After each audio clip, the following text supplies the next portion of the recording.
오늘 우리에게 주시는 하나님의 말씀은 고린도전서 1장 18절부터 25절까지 말씀입니다. 십자가의 도가 멸망하는 자들에게는 미련한 것이요 구원을 받는 우리에게는 하나님의 능력이라. 기록된 바 내가 지혜 있는 자들의 지혜를 멸하고 총명한 자들의 총명을 폐하리라 하였으니, 지혜 있는 자가 어디 있느냐? 선비가 어디 있느냐? 이 세대에 변론가가 어디 있느냐? 하나님께서 이 세상의 지혜를 미련하게 하신 것이 아니냐?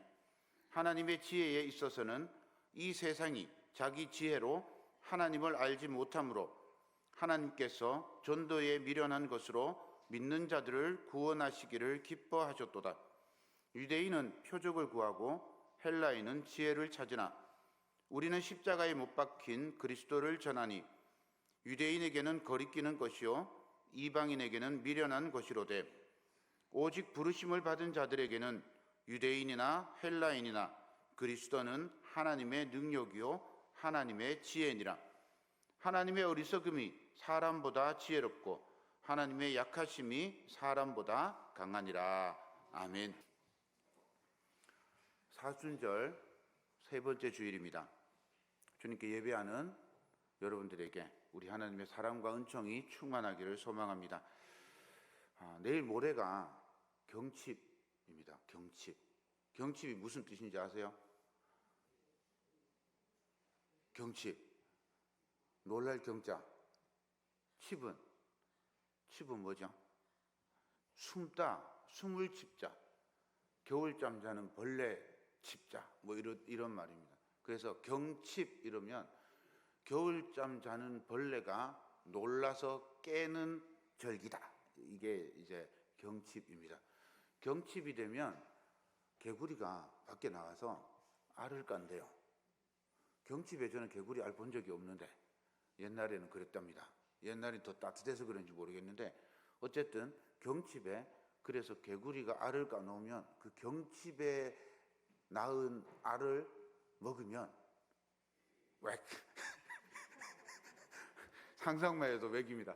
그런데 그걸 옛날에 먹었대요. 양기 보충을 위해서. 남자한테 좋답니다. 그래서 그걸 먹었대요. 통증 완화에 좋답니다. 무릎이나 이런데 통증 완화에 좋답니다. 먹으라 그러면 못 먹겠어요. 아무리 좋아도. 고로쇠 수액을 짜가지고, 요새 고로쇠 이제 수액을 짜서 그거 먹는 시기랍니다.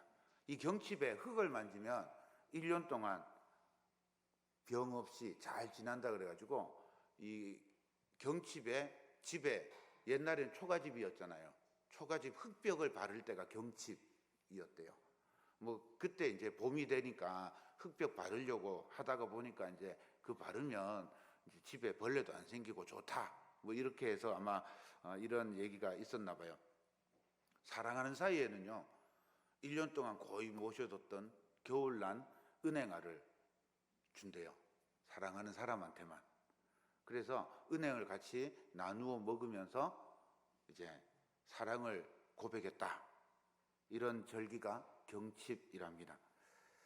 사순절 기간 안에 경칩이 있어요. 그래서 사순절 기간에 우리의 영적 잠도 깨우면 참 좋겠다. 이런 마음도 가져봅니다. 그런 의미에서 우리 성경 암송 한번 해보도록 하겠습니다. 저도 잘 못 외워요. 제가 오늘 아침에 외우다가 틀려 먹었는데, 저 자막 준비되어 있나요? 예, 한번 외워보도록 하겠습니다. 첫 번째, 너는 기도할 때에 내 골방에 들어가 문을 닫고 은밀한 중에 계신 내 아버지께 기도하라. 은밀한 중에 보시는 내 아버지께서 갚으시리라. 마태복음 6장 6절 말씀. 아멘. 두 번째, 하나님께서 구하시는 제사는 상한 심령이라. 하나님이여 상하고 통회하는 마음을 주께서 멸시하지 아니하시리이다. 시편 51편 17절 말씀. 아멘. 세 번째, 이번 주 거는 주보에 있습니다. 믿음은 바라는 것들의 실상이요 보이지 않는 것들의 증거니 선진들이 이로써 증거를 얻었느니라. 히브리서 11장 1절 2절 말씀. 아멘. 안 외워집니다. 걱정하지 마세요. 오늘 말씀, 오후 예배 말씀에 제가 이거를 딱 풀어줄 건데 안 외워줘도 열심히 읽으세요. 제가 우리 아들한테 늘 귀에 인이 박이도록 이야기했던 한자 성어가 있습니다. 독서 100편이면 의자현이라. 혹시 들어보셨나요? 책을 100번을 읽으면요, 그 뜻이 저절로 드러나 보인대요. 이게 뭔 말인지 알아듣는데. 네. 세상에 일자무식한 아들이 있어요. 그래서 서당에 보냈단 말이죠. 서당에 보냈는데 이 1년 내도록 하늘천 따지 거물현 누루왕만 하고 있는 거예요. 천자문의 제일 앞에 4글자거든요. 아니, 이 아들이 언제 이 천자문을 떼고 명심보감을 떼고 소학 대학을 공부를 하나 막 고민을 하고 이러다가 아버지가 고만 다니라고 막 이러려고 그러는데 방 안에 있던 아들이 이런 얘기를 하니, 천지 현황을 일천독하니 언제 호야를 하시독고. 이 무슨 말인지 아세요? 천지 현황을 1000번 읽었는데 언제 호야는 천자문의 제일 끝에 말이에요. 하시독고는 언제 읽을까? 이런 말이에요. 머리가 안 돌아가서 천지 현황만 1000번 읽었대요. 그걸 외우잖아요. 1000번 읽었더니. 안 외울 것 같은데 외워지더라니까요. 할 수 없다 생각하면 못 외웁니다. 할 수 있다 생각하고 외워보면 할 수 있을 줄로 믿습니다. 제가 대전에 있을 때 권사님 한 분이, 그분이 78, 지금 이제 80이 됐겠네요. 80 권사님인데 총기를 잃어버리지 않으려고 10년째 매일 성경 암송을 한대요. 성경 암송을 왜 하냐 그랬더니 이거 하루만 지나도 까먹는데요. 그래서 매일매일 성경 암송을, 똑같은 구절을 계속 암송한대, 10년 동안. 그래서 집에 곳곳에 포스트잇으로 다 붙여놨어요. 암송해야 되는 몇백 구절 되는 것 같아요. 그걸 다 한대요. 야, 대단합니다. 저도 못하는 거 어떻게 하십니까? 10년 동안 했다 그러더라고요. 총기 안 잊어버리려고. 총기 안 잊어버리려고 암송을 열심히 하셔야 됩니다. 총기 잊어버리면 자녀들한테 폐가 되잖아요. 자녀들한테 폐 안 되려면 열심히 암송을 하셔야 됩니다. 못해도 상관없어요. 못 외운다고 뭐 문제되는 거 있나요? 열심히 해보는 게 중요해요. 열심히 하다 보면 머리가 자꾸 돌아가거든요. 그러다 보면 나중에 어느 순간 와, 외웠다 이렇게 되는 날이 있을 거예요. 그렇게 될 줄로 믿습니다. 며칠 전에 제 딸이 영화를 보러 가재요. 저 영화 보는 거 별로 안 좋아하거든요. 1년에 영화 5편 보면 많이 보는데 영화를 보러 가자는 거예요. 그래서 뭐 볼래 그랬더니 파묘라는 영화를 보재요. 아, 정말 싫어. 왜냐하면 저는 무서운 영화 싫어하거든요. 그 다음에 이렇게 막 괴기스러운 영화도 싫어해요. 근데 그건 무섭고 괴기스러운 영화라는 거예요. 아, 난 안 보러 간다고. 그런데 어떻게 예매를 했대요. 그래서 이제 따라가서 봤습니다. 가서 봤더니 세상에 감독이요, 경상도 사나이입니다. 경상도 사나이 장재현, 혹시 들어보셨습니까? 경상도 사나이가 찍은 거예요. 아, 그래서 기분이 좋더라고. 경상도 사나이가 찍었으면 잘 찍었겠다, 이렇게 이제 하고 영화를 보는 거예요. 묘자리를 잘못 써가지고 유전병이 생겼대요. 묘자리를 잘못 써서 유전병이 생겼다는 설정으로 이야기가 진행되는데 나중에 알고 보니까 그 주인공 이름들이 전부 다 독립운동가들이었더라고요. 그리고 그 묘자리의 주인공이 누구였는가 하면 친일파 아주 끝장나는 친일파 후손이었. 그래서 시작할 때는 어떻게 재산을 모았는지 모르는데 엄청 부자래요. 막 이러면서 얘기가 나와요.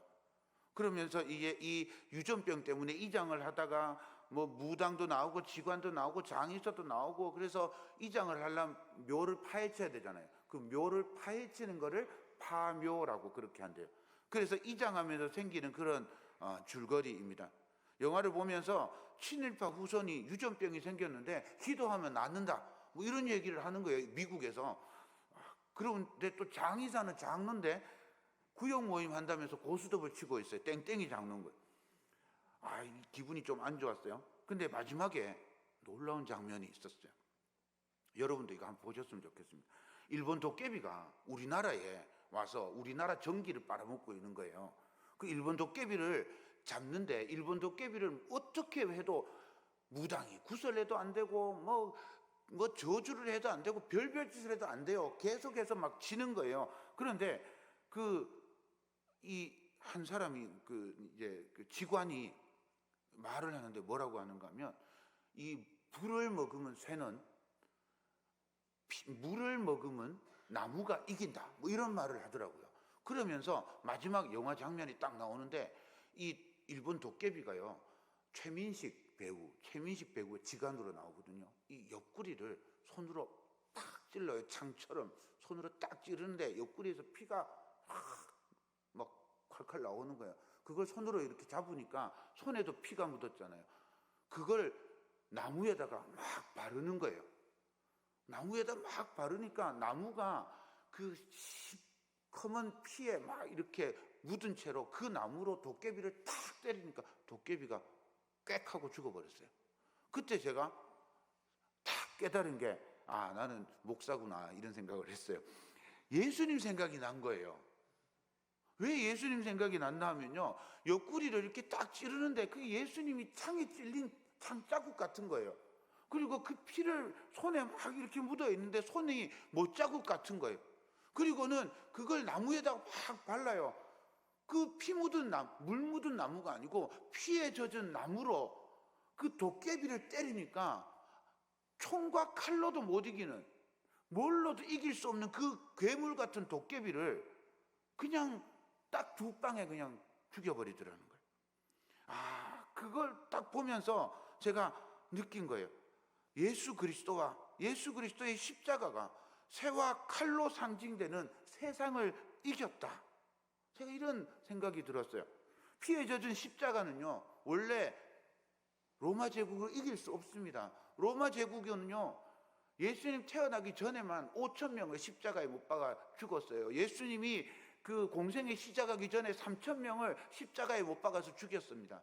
그냥 길에다가 십자가가 안 되니까 그냥 나무에다가 그냥 달아가지고 창으로 옆구리 푹 찔러 놓고, 그러고 그냥 달아 놓는 거예요. 뜨거운 햇볕에 그냥 말라서 피 흘려서 그냥 죽게 만드는 거예요.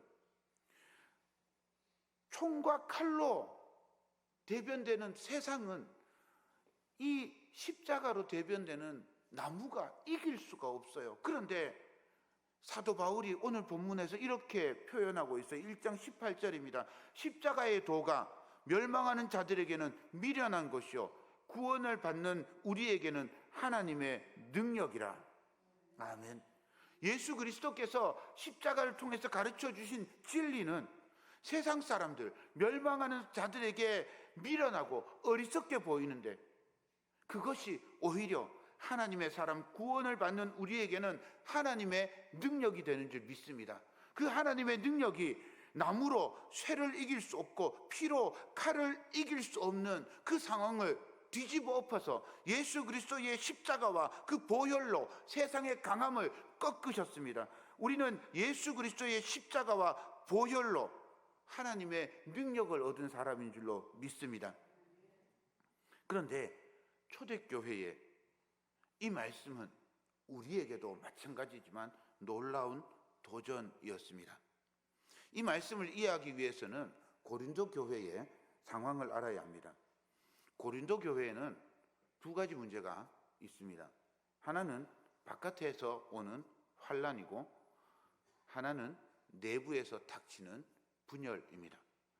바깥에서 오는 환난도 두 가지로 구분이 되는데, 첫 번째는 유대인들의 박해입니다.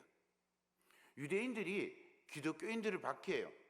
기독교인들은 유대교의 근간을 흔들고 유대인들이 망하게 한다고 유대인들이 생각했어요. 그래서 온갖 유언비어를 퍼뜨리면서 소동을 일으키고 기독교인들이 믿음을 지키기 어렵게 만들어요. 또 다른 한편으로는 너네들 예수 믿으려면 유대교 안에 들어와서 할례 받고 율법 지키고 그러면서 예수 믿어라, 이렇게 또 유혹을 하기도 하는 겁니다. 유대인들의 이 환난과 박해가 굉장히 오랫동안 고린도 교회를 힘들게 했습니다. 또 다른 외부의 어려움은 로마 제국에 의한 박해입니다.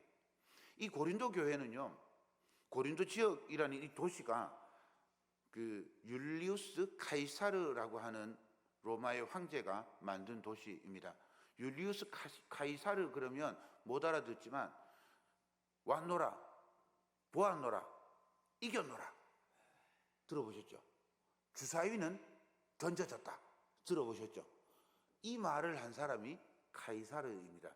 케사르라고도 합니다. 시저라고도 합니다. 다 나라마다 발음이 달라서 그렇지 똑같은 사람입니다. 이 사람이 만든 도시예요. 그리고 이 로마 황제가 만들고는 이 도시에 로마 자유시민들을 많이 데려다 놨어요. 이 로마 자유시민들은 첫 번째로 황제를 최고로 섬기는 사람. 북한에 가면 평양의 시민들은 어떤 사람들이죠? 평양의 시민들은 공산당 중에서도 진성들, 최고로 공산당에 충성하는 사람들, 김일성, 김정일, 김정은을 그냥 임금으로 모시는 그런 사람들을 평양에다 데려다 놓잖아요. 그것처럼 이 고린도에는 전부 다 황제를 신으로 모시는 그런 사람들을 데려다 놓은 거예요. 황제만 신으로 섬기는가 하면 그게 아니에요. 자기들이 섬기던 수많은 우상들을 다 가지고 와서 거기서 섬기는 거예요. 그 조사를 고린도 지역 그 폐허를 조사를 해보니까 26개의 각각 다른 신전이 있었대요. 그러니까 최소한 그 도시 안에 26 신이 있었던 거죠. 그것도 그냥 개인이 섬기는 그런 신이 아니라 큰 신전이 있는 대신이 26개가 있었다는 거예요. 거다가 이 그리스 지역에 또 유행하는 게 철학이잖아요. 고린도에 또 철학이 유행하고 있어요. 아직 로마 제국은 조직적으로 박해를 하고 있지 않지만 황제를 섬기지도 않고 우상을 섬기지도 않고 고린도인들에게 유일하신 여호와 하나님을 섬기려고 하는 기독교인들은 이상한 사람들인 거예요. 그러니까 따돌리고 괜히 소외시키고 이렇게 하는 겁니다. 사도 바울은 그런 고린도 교회를 향해서 자신들의 정체를 정확하게 밝혀줍니다. 고린도전서 4장 11절 13절을 제가 새번역 성경으로 읽어드리겠습니다. 우리는 바로 이 시간까지도 줄이고 목마르고 헐벗고 얻어맞고 정처 없이 떠돌아다닙니다. 우리는 우리 손으로 일을 하면서 고된 노동을 합니다. 우리는 욕을 먹으면 도리어 축복하여 주고 박해를 받으면 참고 비방을 받으면 좋은 말로 응답합니다. 우리는 이 세상의 쓰레기처럼 되고 이제는 만물의 찌꺼기처럼 되었습니다. 이게 고린도 교인들 성도의 모습이랍니다. 세상 사람들이 바라보는 성도의 모습이 이렇다는 거죠. 요약하면 고린도 교회는 외부에서 오는 이 환난과 박해와 유혹 때문에 흔들리고 있어요. 그렇지만 자신들의 정체성, 이 환난과 고난 속에서도 만물의 찌꺼기 쓰레기처럼 인정받는 그런 존재이지만 우리는 예수를 그리스도로 고백하는 사람이라고 그렇게 고린도 교인들에게 가르쳐 주고 있습니다. 이것만 해도 예수 믿기 참 어려운데 예수 믿는 사실이 발각되면 고난과 박해와 비방 속에 살아야 되니 그것만 해도 어려운데 내부의 문제가 또 있는 겁니다. 외부의 문제는 사실 같이 성도끼리 뭉치고 성도끼리 서로 축복하고 기도하면서 견디고 이겨낼 수 있어요. 매도 함께 맞으면 견딜 수 있다 그러잖아요. 그래서 참을 수 있는데 내부의 문제가 생기는 거예요. 이렇게 줄을 갈라가지고 나는 예수파요, 나는 바울파요, 나는 니골라파요, 나는 베드로파요. 그렇게 해가지고 막 전부 다 내 파가 내가 속해 있는 파당이 좋다고 거기가 진짜라고 막 서로 자기 주장을 막 하고 있는 거죠. 내부가 그렇게 흩어져 있으니까 외부에서 오는 환난과 유혹에 더 쉽게 넘어가는 거예요. 어떻게든 이 내부의 문제를 해결해야 되는 거죠. 그런데 이 내부의 문제를 해결하는데 힘으로 문제를 해결하려는 그런 사람들이 있습니다. 이거 고상하게 말하면 군국주의고 혹은 제국주의라고 말합니다. 나쁘게 말하면 폭력조직이죠. 조폭인 거죠. 또 어떤 사람들은 합의를 통해서 문제를 해결하려고 하는 그런 방식들을 취합니다. 이거 민주주의라고 하죠. 각자의 생각이 모두 다르지만 합의를 찾아내는 과정이 복잡하고 어렵지만 합의를 통해서 문제를 해결하고 그래서 더 많은 사람들이 좋은 쪽으로 결정을 하려고 합니다. 또 어떤 사람들은 다수의 생각은 어리석어. 그러니 몇몇 똑똑한 사람들이 문제를 해결해야 돼 라고 생각하는 그런 사람들이 있어요. 이런 사람들은 철인 정치라고 그래요. 독재 정치라고도 합니다. 좋아 보이지만 똑똑한 몇 명이 나쁜 마음을 먹이면 견제할 사람도 없고 중지시킬 방법도 없습니다. 사도 바울은 공동체가 이런 방식으로 문제를 해결하는 것을 세상의 방식이라고 그렇게 주장합니다. 세상의 방식은 사도 바울이 자기 지혜라고 표현하고 있어요. 나름의 방식으로 문제를 해결하려고 합니다. 여러 가지 길 중에 하나를 취사 선택해서 그 해결책으로 제시를 하는 거죠. 그 중에 하나를 골라서 해나가는 겁니다. 그런데 사도 바울은 고린도 교회 공동체에 닥친 문제를 세상의 방식으로 풀지 말 것을 권면하고 있어요. 세상의 지혜가 아니라 하나님의 지혜, 하나님의 방식으로 문제를 풀어내자고 말하고 있습니다. 왜냐하면 하나님의 방식이 가장 지혜롭기 때문입니다. 25절 말씀입니다. 하나님의 어리석음이 사람보다 지혜롭고 하나님의 약하심이 사람보다 강하니라. 하나님께 가장 어리석고 부족한 것이라 할지라도 사람의 지혜와 비교하면 더욱 지혜롭고 하나님의 가장 약한 것이라고 할지라도 사람의 가장 강한 것과 비교하면 더욱 강하기 때문입니다. 그런데 이 진리를 사람들이 모릅니다. 세상 지혜로는 하나님을 알 수가 없습니다. 사도 바울이 로마서 3장 10절에서 가르치는 것처럼 세상에는 의인이 없기 때문입니다. 하나님께서 사람의 속에 하나님을 알고 깨달을 수 있는 지혜를 주셨지만 사람들은 그 지혜를 가지고 스스로 어리석은 것을 추구하고 정욕을 따라 살아가고 욕된 것을 거짓 것으로 우상을 숭배하며 살게 됩니다. 그래서 하나님께서 이렇게 세상의 지혜로 하나님이 주셨지만 세상의 지혜를 가지고 살아가는 이 사람들에게 전혀 새로운 방식으로 죄 속의 인간들을 구원하시려고 시도하십니다. 그것이 바로 십자가의 도입니다. 십자가의 도를 전달하는 방식은 표적이나 지혜, 세상의 방식이 아닙니다. 전도라고 하는 새로운 방식을 취합니다. 21절을 읽겠습니다. 하나님의 지혜에 있어서는 이 세상이 자기 지혜로 하나님을 알지 못하므로 하나님께서 전도에 미련한 것으로 믿는 자들을 구원하시기를 기뻐하셨도다.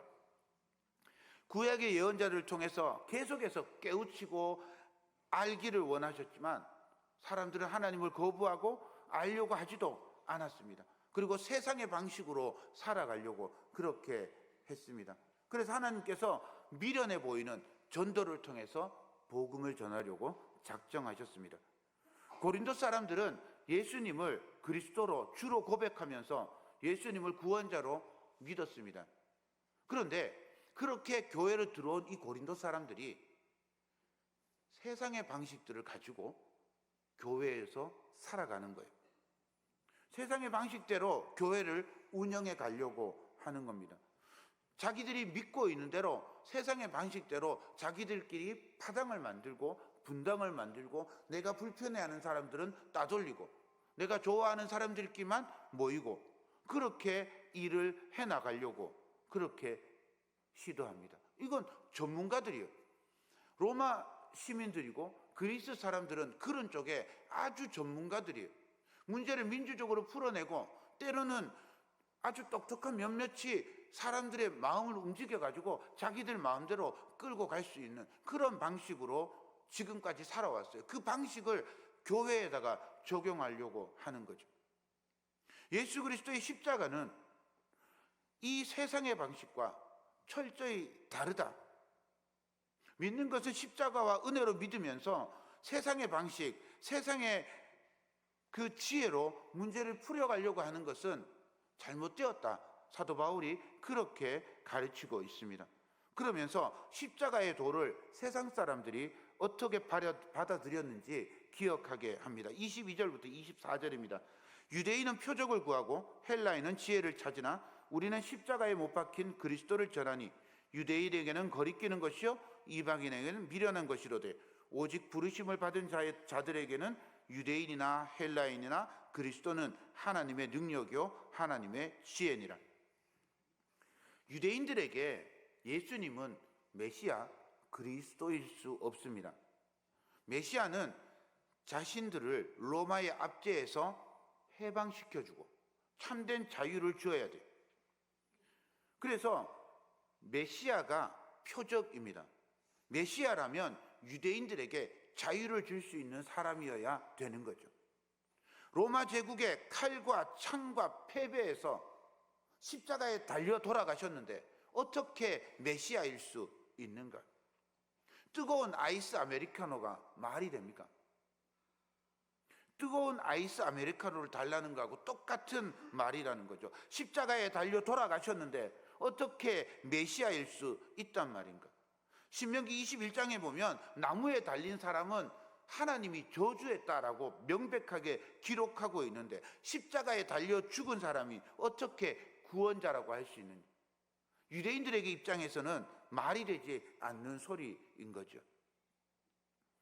하나님께서 유대인들이 생각하는 표적과는 전혀 다른 새로운 방식으로 고난당하시는 메시아를 이 땅에 보내셨음을 유대인들은 인정할 수도 받아들일 수도 없었던 거죠. 하나님은 뜨거운 아이스 아메리카노, 불타는